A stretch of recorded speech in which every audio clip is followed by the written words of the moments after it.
The dinner rush was in full swing. Friday night, July 14, 2017. 7:43 p.m. Casa Torres was packed. Every table full, a wait list of 20 people in the lobby. The smell of garlic, cilantro and sizzling carne asada filled the air. Mariachi music played softly in the background. This was my father's pride and joy, the restaurant he'd built from nothing 30 years ago. And I was about to ruin his perfect night. I'd been working the line for 6 hours straight. My station was pasta and seafood. I was responsible for the camarones alla gillo, the pescado alla veracruzana, the fettuccine poblano. We were slammed. Tickets were printing faster than we could plate. That's when I made the mistake. Table 14 had ordered the pescado, our signature whole red snapper in a tomato-based sauce. I'd made it 1,000 times. But tonight, exhausted and rushing, I plated it with cilantro lime rice instead of the traditional white rice. Small mistake. Easily fixable. Except the customer at table 14 was Rodrigo Mendoza, a food critic for the Los Angeles Times. And my father saw it before it left the kitchen. Vaya. His voice cut through the kitchen noise like a knife. What is this? I looked up from the shrimp I was sautéing. My father was holding the plate I'd just finished, his face dark with fury. The pescado for table 14, I said. With cilantro lime rice? My stomach dropped. I made a mistake. I'll fix it. You'll fix it. He slammed the plate down on the counter. The fish slid sideways, sauce splattering. Do you know who that table is? Do you? Dad, I'm sorry. I'll remake it right now. Rodrigo Mendoza is sitting at that table. The Rodrigo Mendoza. And you were going to send him the wrong dish. The kitchen had gone quiet. Luis, our sous chef, was frozen mid-chop. The other line cooks had stopped working. Everyone was staring. It was an accident, I said quietly. Let me fix it. An accident? Maya, you've been working here for 3 years. 3 years. And you still make mistakes like this. Everyone makes mistakes. Not everyone. Carlos doesn't make mistakes. He gestured at Carlos, our headline cook. Luis doesn't make mistakes. Your brother doesn't make mistakes. There was my brother Javier. Javier had worked at Casa Torres for 5 years before opening his own place in Santa Monica. My father talked about him constantly. Javier runs a tight kitchen. Javier knows how to handle pressure. Javier made me proud. I was the daughter who couldn't measure up. I'll remake the dish, I said, reaching for the plate. My father pulled it away. No. You're done for tonight. Dad, we're in the middle of service. I said you're done. His voice was loud enough that I heard the dining room conversations pause. My face burned. I made one mistake. But I can fix it in 3 minutes. It's not just this mistake, Maya. It's every mistake. You're slow. You're sloppy. You can't handle pressure. Do you know how many times I've had to step in and fix your screw-ups? That's not fair. You want to talk about fair? He stepped closer, his voice rising. I gave you a job here when no one else would hire you. I trained you myself. I let you work the line when you barely knew how to dice an onion. And this is how you repay me? By embarrassing me in front of the most important critic in Los Angeles. Tears stung my eyes. I refused to let them fall. Not here. Not in front of everyone. I'm sorry, I said, my voice barely above a whisper. Sorry doesn't cut it. You know what your problem is, Maya? You don't have what it takes. You're not cut out for this business. I don't know why I thought you could be.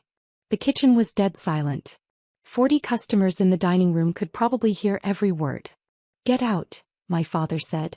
What? Get out. You're fired. Take off your apron and leave. I stared at him. Dad, you can't be serious. Do I look like I'm joking? You're useless in this kitchen. You're a liability. I can't afford to have you screwing up my reputation. Something inside me cracked. Fine.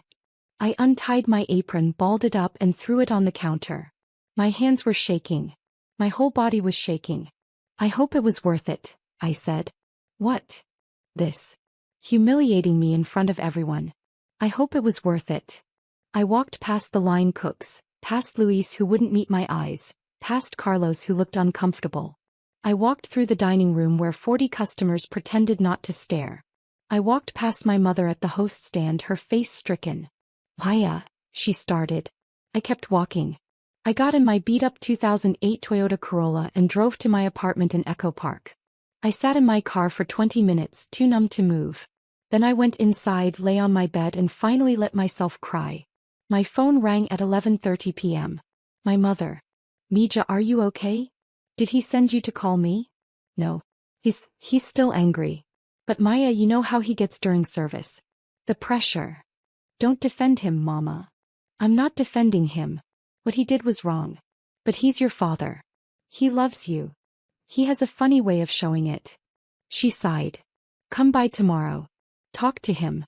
He'll have calmed down by then. No. Maya. I'm not coming back, Mama. Not tomorrow. Not ever. Don't be dramatic. Where else are you going to work? That question stung because it was valid.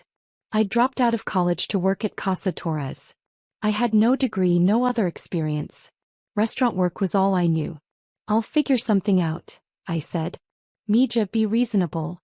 Good night, Mama. I hung up. For the next 3 days I sat in my apartment applying to every restaurant job I could find. Line cook, prep cook, dishwasher, I didn't care. I just needed work.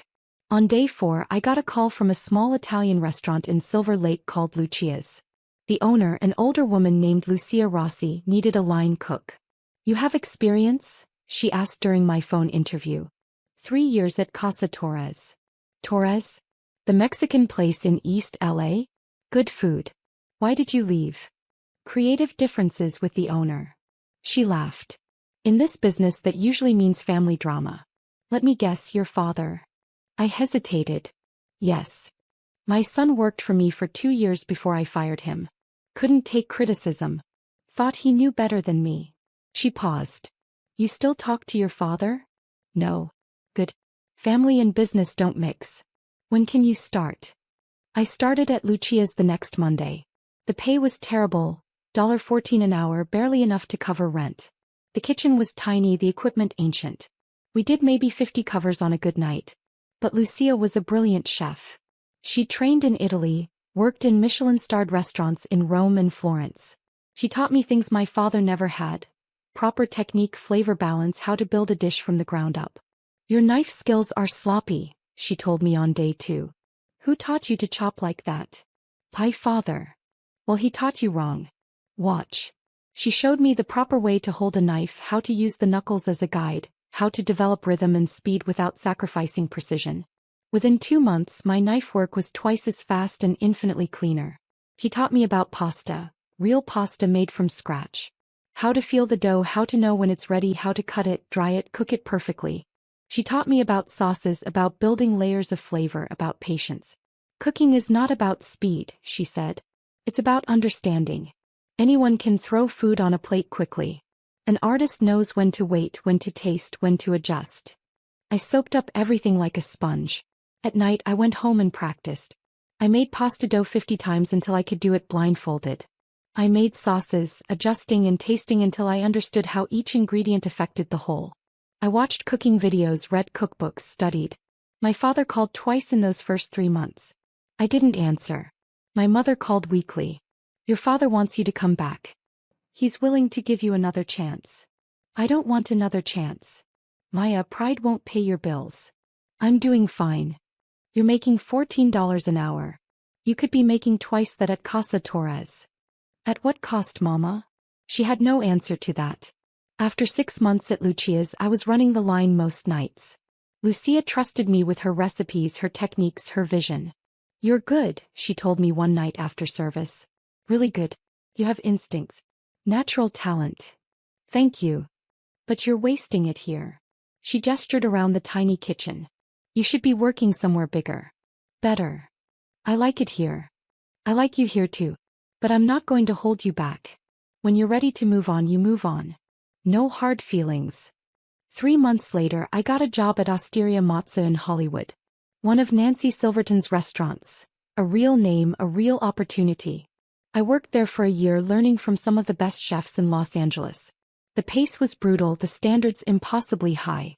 I worked 16-hour days, came home with burns on my arms and cuts on my fingers. I loved every second. But I was learning something else too. I was learning about the business side. How restaurants made money, how they managed inventory, how they priced menus. I paid attention to the managers, asked questions, studied their systems. Because an idea was forming in my head. A dangerous, ambitious, probably stupid idea. I wanted to open my own restaurant. I started saving every penny. I lived on rice and beans, worked double shifts, picked up extra hours wherever I could. In 18 months I'd saved $23,000. Not nearly enough to open a restaurant, but enough to start. I met Roberto Chin during a pop-up dinner event in downtown LA. He was a businessman, an investor who specialized in restaurant ventures. We got talking after I'd cooked a 5-course tasting menu for his table. This sea base, he said, pointing at his empty plate. Where did you train? Osteria Mozza. Before that, Lucia's. Before that, my father's restaurant. Your father's restaurant? Casa Torres in East LA. I know that place. Good food. Traditional. Very traditional. But you're doing something different. This sea base, it's Mexican ingredients with Italian technique. Fusion but thoughtful. Not gimmicky. That's exactly what I'm trying to do. We talked for 2 hours. I told him about my idea. A restaurant that blended my Mexican heritage with the Italian techniques I'd learned. Elevated but accessible. High quality but not pretentious. How much do you have saved? He asked. 23,000. He laughed. You'll need 10 times that. Maybe 20. My heart sank. I know. I'm not ready yet. But someday. What if I said I'd invest? I stared at him. Seriously. I like your food. I like your vision. More importantly, I like your humility. You know what you don't know. That's rare. He paused. I'll put in $200,000 for a 40% stake.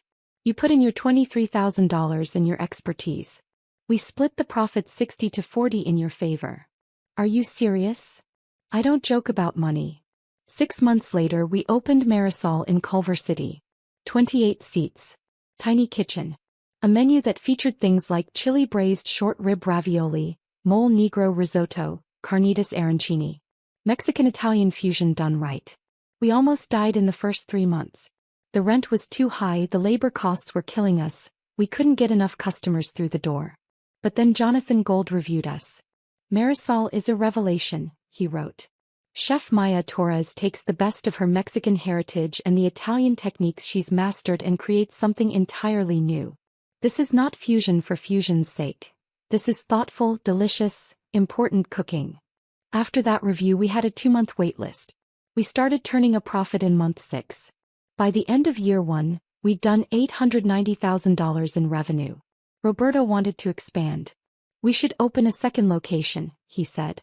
Santa Monica. Bigger space, more covers. I don't know if I'm ready. You're ready. Maya, you're one of the most talented chefs I've worked with. And you're a better business person than you think. Let's do this. We opened Marisol Santa Monica 18 months after the first location. Then came Marisol Downtown. Then Marisol Pasadena. By year 4, I had 7 restaurants across Southern California. We were doing $8.3 million in annual revenue. By year 6, I had 12 restaurants.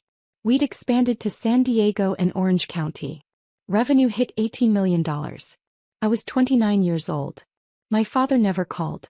Not once in those 6 years. My mother did occasionally. She told me about Casa Torres. How business was steady, how my father had hired a new line cook, how Javier was thinking about opening a second location in Westwood. She never asked about my restaurants.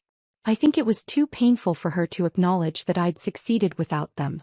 In year 7, I got a call from a commercial real estate broker named Susan Park. Miss Torres, I have a property that might interest you. A restaurant space in East LA. The current owner is looking to sell. I'm not looking to expand into East LA, I said. It's Casa Torres. I froze. What? Casa Torres. The Mexican restaurant on 4th Street. The owner is looking to retire. He's asking $2.1 million for the business, property, and all assets. My heart was pounding. Why is he selling? He's getting older. Business has been declining for the past few years. Competition in the area has increased. He wants to sell while he still can. Who's the owner? Eduardo Torres. I believe he's my father. Silence on the other end. I see, Susan finally said. This might be complicated. Does he know you're calling me? No. I'm calling every restaurant operator in Southern California. Your company came up because of your expansion success. I had no idea about the family connection. I sat back in my chair. Casa Torres. The restaurant where I'd learned to cook, where I'd been humiliated, where I'd been fired. The restaurant my father loved more than he'd ever loved me. Send me the financials, I said. The numbers were worse than I'd expected. Revenue had dropped 35% over the past 3 years. The property needed significant repairs. Equipment was outdated.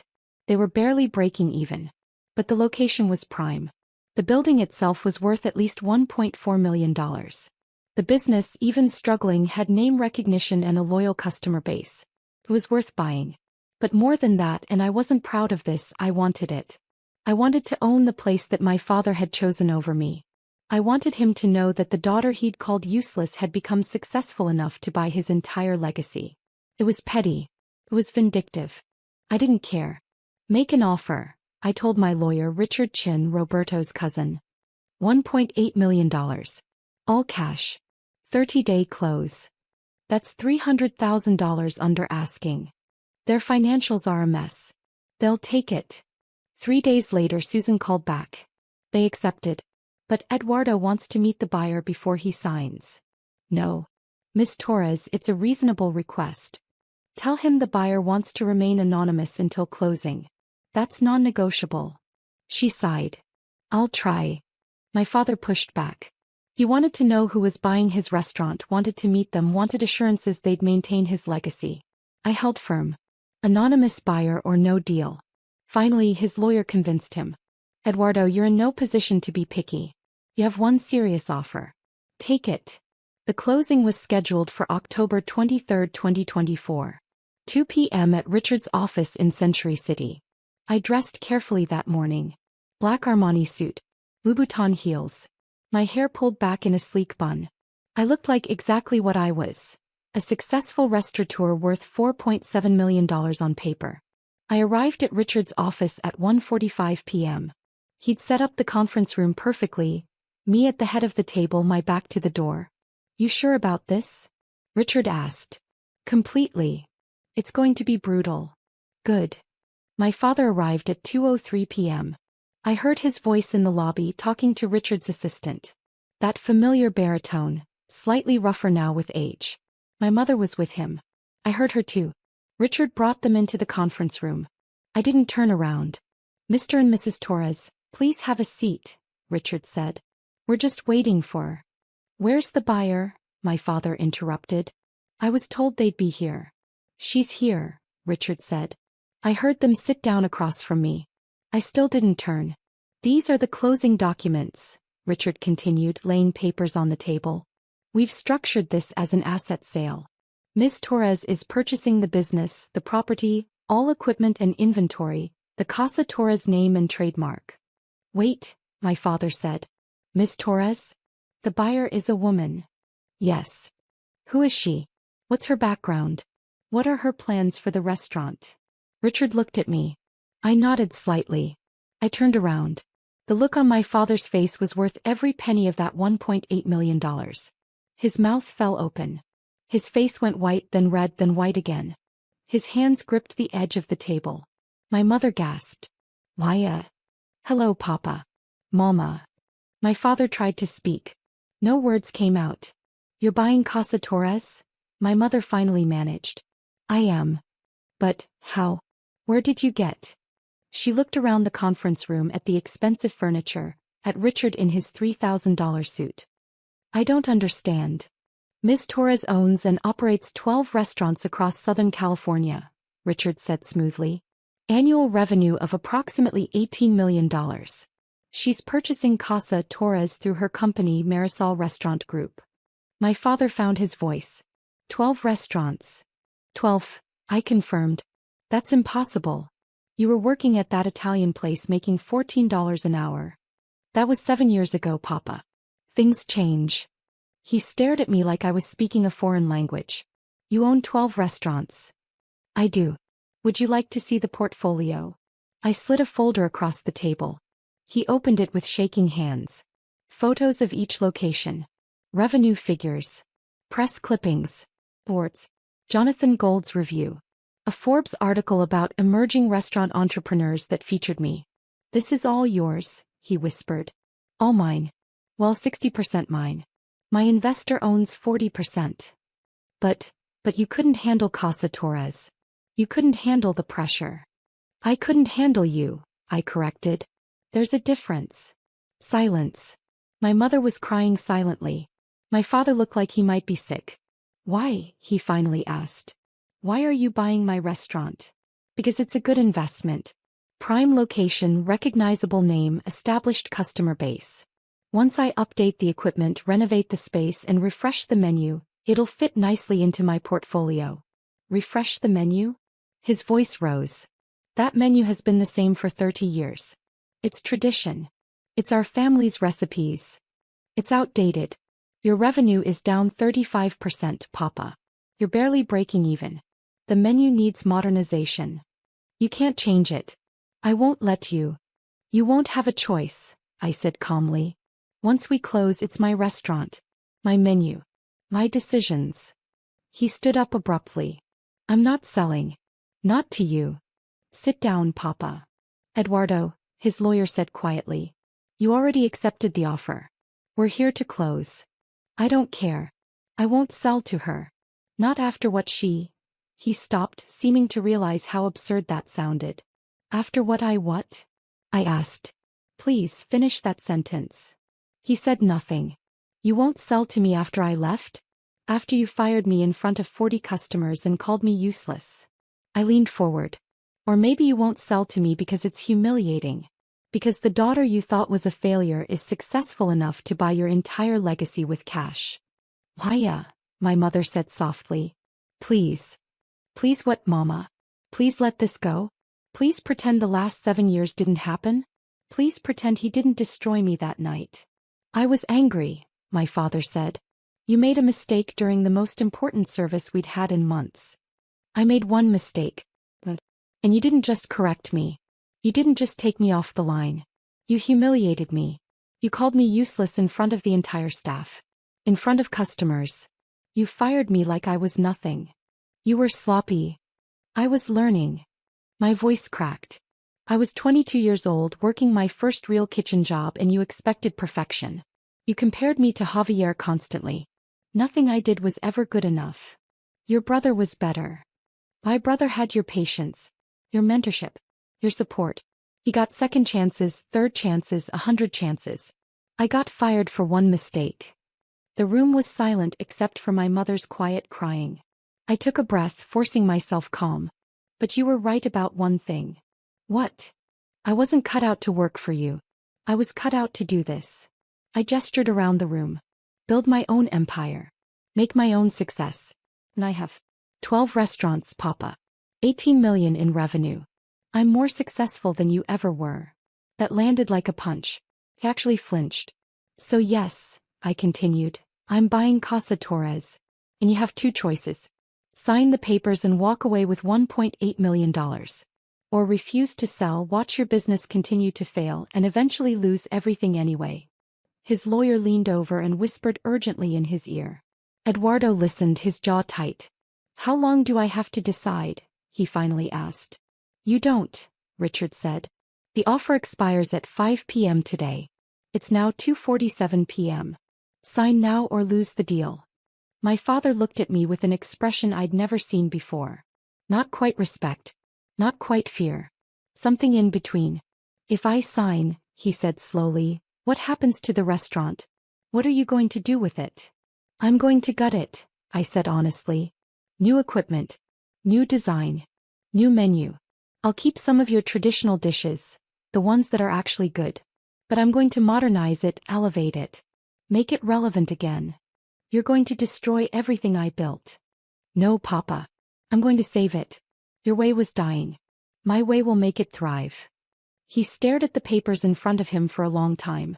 "Eduardo," his lawyer said quietly, "you need the money. The property needs repairs you can't afford. Your revenue is dropping every month. This is a good offer." My father picked up the pen with a shaking hand. He signed. Page after page after page. Each signature seemed to age him a year. When it was done, Richard collected the papers. Congratulations, Miss Torres. You're now the owner of Casa Torres. I stood up and extended my hand to my father. Thank you for your business. He looked at my hand like it was a snake. But he shook it. His palm was clammy. Can I ask you something? He said. What? Did you do this to hurt me? I considered lying. But what was the point? Yes, I said. Partly. But also because it's a good investment. And because I'm going to do what you never could, make it successful again. He nodded slowly. I suppose I deserve that. You deserve a lot more than that. My mother stood up. Maya, can we talk? Please. I don't think there's anything to say, Mama. Please. 5 minutes. Just you and me. I looked at Richard. He nodded. I'll finalize the paperwork with Mr. Torres and his attorney. I followed my mother out to the hallway. She was still crying. I'm sorry, she said immediately. For all of it. For not standing up for you that night. For not defending you to your father. For not being a better mother. Okay. Is that all you can say? Okay. What do you want me to say, Mama? That it's fine? That I forgive you? I don't. Not yet. What can I do? Nothing. There's nothing you can do. The damage is done. You're my daughter. Then you should have acted like it 7 years ago. I softened slightly. Look, I don't hate you. I'm not trying to hurt you. But I'm also not going to pretend everything is fine. You stood by and watched him destroy me. You chose him over me. That's not something I can just forget. I was scared, she whispered. Your father, when he gets angry. I didn't know what to do. You could have called me. You could have checked on me. You could have told me you believed in me. I do believe in you. Look at what you've accomplished. Now you believe in me. Now that there's proof. But then, when I was struggling and needed you, you didn't believe in me then. She had no answer for that. We stood in uncomfortable silence. Are you really going to change everything about the restaurant? She finally asked. Yes. Your father's recipes, they're our family history. Then maybe you should have treated me like family when it mattered. She flinched. That's cruel. Is it? Is it more cruel than watching your husband fire your daughter and saying nothing? Than choosing his pride over her well-being? I was in an impossible position. No, Mama. You were in an uncomfortable position. There's a difference. I turned to go back into the conference room. Will we ever be okay again? She asked. I paused. I don't know. Maybe. But it's going to take a lot more than apologies. Inside, the paperwork was finished. My father was standing by the window staring out at the city. His lawyer was packing up. We're done here, Richard said. The property is officially yours, Miss Torres. Thank you, Richard. My father turned around. I have one request. What? Let me stay on for 30 days. To help with the transition. To train your staff on the recipes. No. Maya, please. Those recipes are 30 years of work. My mother's recipes, my grandmother's. I have your recipes, Papa. You left a complete recipe binder in the kitchen. I don't need you to train anyone. But. No. We're done. You have 30 days to clear out your personal belongings. After that, the property is mine and you're not welcome there. He looked like I'd slapped him. You really hate me that much? I don't hate you, I said honestly. But I don't trust you. And I don't need you. That's what you never understood. You thought I needed Casa Torres, needed your approval, needed you. But I built 12 restaurants without any of that. I don't need you now. I picked up my bag. The wire transfer will complete in 48 hours. After that, we're done. No more contact unless it's through lawyers. Maya. My mother started. Goodbye, Mama. Papa. I walked out of that conference room with my head high. The renovation of Casa Torres took 4 months. I gutted everything. New kitchen equipment, state-of-the-art everything. New dining room, modern Mexican aesthetic, warm but upscale. New bar with a serious mezcal program. And a completely new menu. I kept 5 of my father's traditional dishes. The ones that were genuinely good. The mole poblano, the cochinita pibil, the chiles rellenos. But I elevated them. Better ingredients, refined techniques, beautiful plating. The rest of the menu was mine. My vision. Mexican-Italian fusion, the style I'd become known for. Chili braised short rib ravioli. Mole negro risotto. Carnitas arancini. Tequila lime scallops with corn puree. I hired a new staff. Young, hungry cooks who wanted to learn. I paid them well, $18 an hour to start, health insurance, paid time off. I created the kitchen environment I'd always wanted. Casa Torres, now rebranded as Casa Marisol, reopened on March 15, 2025. The reviews were incredible. Maya Torres has taken her father's legacy and transformed it into something extraordinary, wrote Patricia Escarcega in the LA Times. This is not your traditional Mexican restaurant. This is elevated, innovative, exciting. And it's packed every night. We had a 3-month waitlist within 2 weeks. Revenue in the first year hit $2.4 million. We were the most profitable location in my entire portfolio. My father never came by. Never called. Never acknowledged the restaurant's success. My mother called once, 6 months after we opened. I drove by Casa Marisol, she said. There was a line out the door. Yes. We're doing well. Your father heard about it. About how successful it is. Good. He won't admit it, but I think he's proud. In his way. I don't need his pride, Mama. I never did. I know. I just thought you should know. We talked for a few more minutes about nothing important, then hung up. A year after opening Casa Marisol, I was featured in Forbes as one of the 30 most promising entrepreneurs under 30. The article detailed my journey, from being fired by my father to building a $24 million restaurant empire. Some people are motivated by encouragement, I told the interviewer. I was motivated by being told I was useless. It gave me something to prove. The article went viral in the restaurant industry. My phone rang 3 days after it published. Unknown number. I almost didn't answer. Why? My father's voice. I should have hung up. But curiosity got the better of me. What do you want? I read the article. In Forbes. Okay. You told them I fired you. You told them I called you useless. I did. It's the truth. Silence. Was that necessary? He finally asked. Did you have to humiliate me publicly? I laughed. It came out bitter. You humiliated me publicly 7 years ago, Papa. In front of 40 customers. Remember? That was different. How? How was that different? I was angry. It was in the moment. You deliberately told a reporter. I told a reporter the truth. I'm sorry if the truth is embarrassing for you. Maybe you should have thought about that before you fired me in front of everyone. I gave you a job when no one else would. I earned that job. I worked there for 3 years. And you threw me away like I was nothing. You made mistakes. Everyone makes mistakes. I was shouting now. But you never gave me the same grace you gave Javier. You never gave me a chance to learn, to grow, to prove myself. You decided I was useless and that was it. I was wrong. That stopped me. What? I was wrong, he repeated, his voice quiet. About you. About firing you. About all of it. I didn't trust myself to speak. You built something incredible, he continued. 12 restaurants. Millions in revenue. National recognition. You did what I couldn't do. You actually succeeded. Is there a point to this call, Papa? I want to apologize. 7 years late. I know. I know I'm late. But I'm trying, Maya. I'm trying to admit I was wrong. Hey, you admitted it. Is that all? Can we talk? In person? Can I see you? Why? Because you're my daughter. Because I miss you. Because I want to make things right. I closed my eyes. Part of me, the part that was still 22 years old and desperate for her father's approval, wanted to say yes. But the rest of me, the part that had built an empire without him, knew better. I don't think so, I said. Paya, please. You had 7 years, Papa.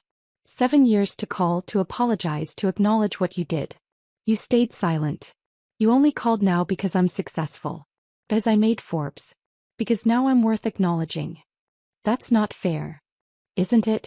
If Forbes had written that I was still working at Osteria Mozza making $18 an hour, would you have called? Would you have apologized then? He didn't answer. That's what I thought, I said. You're not sorry you fired me. You're not sorry you called me useless. You're sorry you were wrong about me. There's a difference. What do you want from me? He asked, his voice breaking. What can I do to make this right?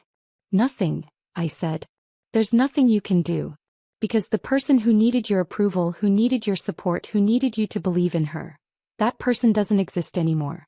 You destroyed her 7 years ago. I'm someone different now. Someone who doesn't need you. You'll always be my daughter. Biologically, yes. But family is more than biology. Family is showing up. Family is support. Family is believing in each other even when things are hard. You weren't family when I needed you. I'm not going to pretend we're family now just because it's convenient for you. Silence on the other end.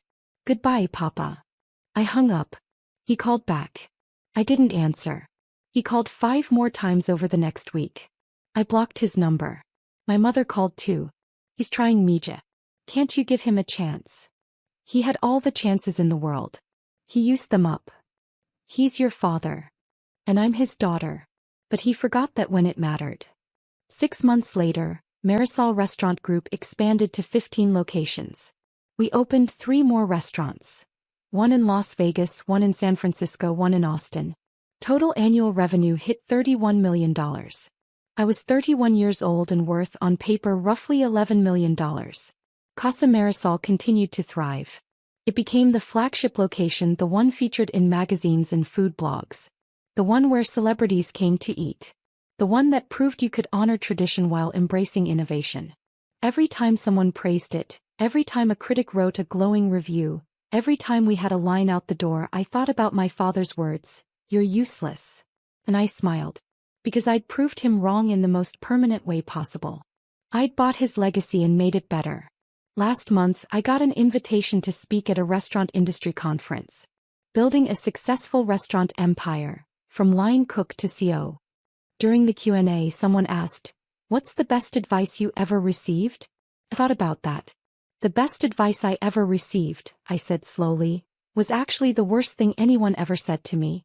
My father told me I was useless. That I wasn't cut out for this business. That I would never succeed. The room was silent. And I believed him, I continued. For about a day. And then I decided he was wrong. I decided I would prove him wrong. And that decision changed my life. I paused. Sometimes the best motivation comes from people who don't believe in you. Because it gives you something to prove. It gives you fire. And if you channel that fire correctly, you can build something incredible. After my talk, a young woman approached me. She couldn't have been more than 23. "Miss Torres? I just wanted to say thank you. My father owns a restaurant. He says women can't be chefs. That I should just work the front of house or get married." She took a shaky breath. "Your story gives me hope." I took her hand. "Then let me give you some advice. Don't wait for his approval. Don't wait for him to believe in you. Build your own success. Prove yourself to yourself.